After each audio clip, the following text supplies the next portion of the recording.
নমস্কার বন্ধুরা, কণিকাস কিচেনে আপনাদের সবাইকে অনেক অনেক স্বাগত জানাচ্ছি। আজকে আমি আপনাদেরকে মুখে লেগে থাকার মতন স্বাদের পুঁই মিটুলির আর চিংড়ি মাছ দিয়ে অসম্ভব সুস্বাদু একটি রেসিপি বানিয়ে দেখাবো। চলুন তাহলে বানানো শুরু করা যাক আমার আজকের রেসিপি। তার জন্য সবার প্রথমে আমি পুঁই মিটুলিগুলোকে হালকা একটু ভাপিয়ে নেব। কড়াইতে দিয়ে দিচ্ছি বেশ খানিকটা পরিমাণে জল। এখন ফ্লেমটাকে হাই করে দিয়েছি আর আগে থেকে ধুয়ে পরিষ্কার করে রাখা পুঁই মিটুলিগুলোকে দিয়ে দিচ্ছি। এখন হাই ফ্লেমে ঢাকা দিয়ে এটাকে আমি 5 মিনিটের জন্য ভাপিয়ে নেব। ততক্ষণে আমি আগে থেকে কেটে ধুয়ে পরিষ্কার করে রাখা চিংড়ি মাছগুলোকে একটু লবণ হলুদ মাখিয়ে নেব। তার জন্য 1 চা চামচ দিয়েছি হলুদ গুঁড়ো আর হাফ চামচেরও কম দিয়েছি লবণ। এখন হাত দিয়ে ভালোভাবে লবণ আর হলুদটা মাছের গায়ে মাখিয়ে নিয়েছি। এবার আমি 5 মিনিট পর ঢাকনাটা খুলে নিলাম। মিটুলি আমাদের ভাপিয়ে নেওয়া হয়ে গেছে। এখন এটাকে আমি নামিয়ে নেব আর জল থেকে ছেঁকে নেব।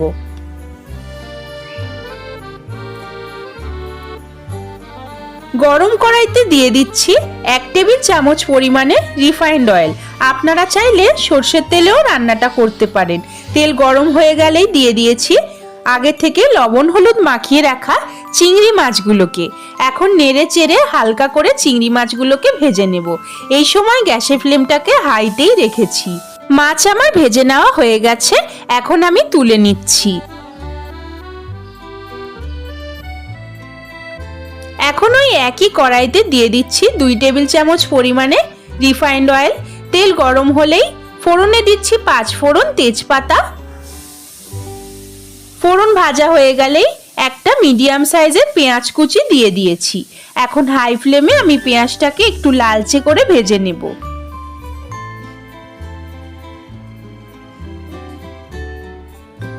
পেঁয়াজ আমার হালকা লালচে করে ভাজা হয়ে গেছে। এখন দিয়ে দিচ্ছি 2 চামচ ভরে ভরে আদা রসুন বাটা। আদা রসুনের কাঁচা গন্ধটা চলে যাওয়া অবধি এখন ভালোভাবে নেড়ে চেড়ে আমি ভেজে নেব। আর গ্যাসের ফ্লেমটাকে এই সময় আমি মিডিয়ামে করে দিয়েছি। আদা রসুনের কাঁচা গন্ধ চলে গেলেই দিয়ে দিচ্ছি একটা মিডিয়াম সাইজের লম্বা করে কেটে নেওয়া টমেটো। নেড়ে চেড়ে এখন আমি দিয়ে দিচ্ছি 1 চা চামচ পরিমাণে হলুদ গুঁড়ো আর 1 চা চামচ পরিমাণে লাল লঙ্কার গুঁড়ো। মশলাটাকে এবার নেড়ে চেড়ে আমি মিডিয়াম ফ্লেমে কষিয়ে নিচ্ছি।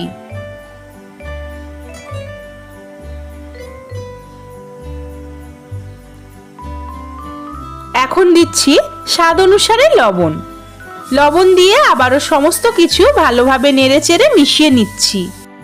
মশলা আমার কষিয়ে নেওয়া হয়ে গেছে, মশলা থেকে তেল আলাদা হয়ে গেছে। এখন একে একে সবজিগুলোকে দিয়ে দিচ্ছি। প্রথমে আমি ডুমো করে কেটে নেওয়া আলু, তারপর কুমড়ো, তারপর মূলো, তারপর অল্প একটু শিম দিয়েছি।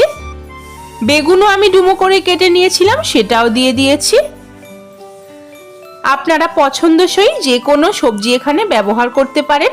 এখন আমি 3 থেকে 4 মিনিট সময় ধরে মশলার সঙ্গে সবজিগুলোকে কষিয়ে নিচ্ছি। প্রায় 3 থেকে 4 মিনিট পর দিয়ে দিচ্ছি আগে থেকে ভাপিয়ে রাখা পুঁই মিটুলিগুলোকে। এখন আবারও কিছুক্ষণের জন্য নেড়ে চেড়ে সমস্ত কিছু কষিয়ে নিতে হবে। প্রায় 1 মিনিট মতন কষাবার পর দিয়ে দিচ্ছি কয়েকটা কাঁচা লঙ্কা। কাঁচা লঙ্কা দিয়ে আবারও ভালোভাবে একটু নেড়ে চেড়ে নিচ্ছি।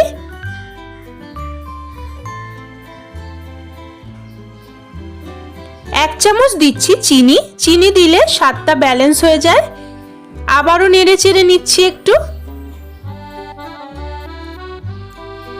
এবার আমি 5 মিনিটের জন্য মিডিয়াম ফ্লেমে ঢাকা দিয়ে রান্না করে নেব এটা। এখানে আমি কোনো রকম জল ব্যবহারই করব না। এইরকম মিডিয়াম ফ্লেমে ঢাকা দিয়ে দিয়ে এটাকে বানিয়ে নেব। 5 মিনিট পর ঢাকনাটা খুলে আবারও নেড়ে চেড়ে নিচ্ছি ভালোভাবে। দিয়ে দিচ্ছি আগে থেকে ভেজে তুলে রাখা চিংড়ি মাছগুলোকে। এখন আমি আবারও 5 মিনিটের জন্য মিডিয়াম ফ্লেমে ঢাকা দিয়ে দেব। 5 মিনিট পর আমি ঢাকনাটা খুলে নিচ্ছি। এখন দেখতেই পাচ্ছেন বন্ধুরা কতটা জল বেরিয়েছে সবজিগুলো থেকে। এই জলেই এই পুঁই মিটুলি রান্না হয়ে যাবে, কোনো প্রকার জল ব্যবহার করার কোনোই দরকার পড়বে না। ভালোভাবে নেড়েচেড়ে নিয়েছি একটু। এখন আবারও আমি 5 থেকে 7 মিনিটের জন্য মিডিয়াম ফ্লেমে ঢাকা দিয়ে রান্না করে নেব। 7 মিনিট পর আমি ঢাকনাটা খুলে নিচ্ছি। এখনো কিন্তু আমাদের জলটা পুরোপুরি অ্যাবজর্ব হয়নি, তাই আরো কিছুক্ষণ এটাকে রান্না করে নিতে হবে। ভালোভাবে নেড়েচেড়ে নিয়েছি। নেড়েচেড়ে এবারে এটাকে আমি হাই ফ্লেমে রান্না করে নেব, যাতে জলটা একেবারেই মরে যায়। এখন দেখতেই পাচ্ছেন বন্ধুরা জলটা অনেকটাই কমে গেছে, একদম মরেই গেছে প্রায়। পুঁই মিটুলি আমাদের একদম তৈরি। গরম গরম ভাতের সঙ্গে আমি এটাকে সার্ভ করব। এইভাবে পুঁই মিটুলি রান্না করলে খেতে অসম্ভব ভালো লাগে।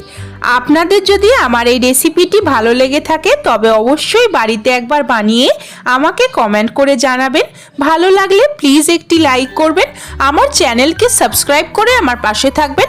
পাশে থাকা বেল আইকনটিকেও প্রেস করে দেবেন, যাতে চ্যানেলে আমি যখনই কোনো নতুন ভিডিও দেব আপনারা সবার আগে দেখতে পেয়ে যান।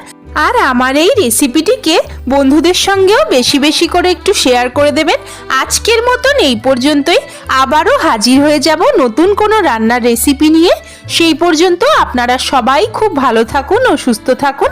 এতক্ষণ পাশে থাকার জন্য অনেক অনেক ধন্যবাদ।